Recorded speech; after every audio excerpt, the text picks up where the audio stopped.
Okay, let's make a tree. So we're going to do Shift A. We're going to add a metaball here. Let's just do a basic ball. I'm going to do G, S, and I'm just going to move it like this. Great thing about metaballs is we can quickly create stuff. So real quick, let's go ahead and add a new material for it. We don't want principal BDSF. We're going to delete that. Shift A, search. We're going to search for an emission. An emission. Connect emission to surface. Shift A, search. We're going to search for texture coordinate. This goes here. Shift A, search. We're going to search for mapping. Shift A, search. We're going to search for normal. Connect the normal to the normal to rotation. Again, rotation is going to control that. Now, the normal goes to the vector here.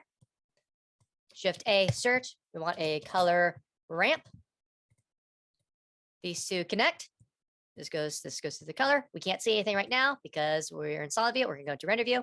As you can see, this is what it looks like. Let's just make it go on the top, like right here. And now what we want to do is for the dark part, what we want to do is like a really dark green, like something like that. And then over here, we want a very light green.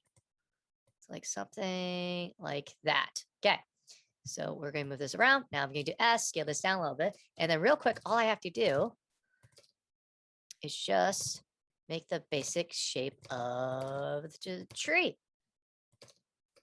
Okay, now so far it doesn't look that good, right? But what's the next thing we can do? So let's go into solid mode.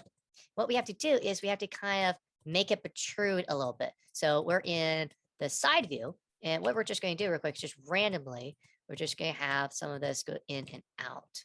So now let's go back into here. Let's go back to render view. And let's just rotate this a little bit. And there we go.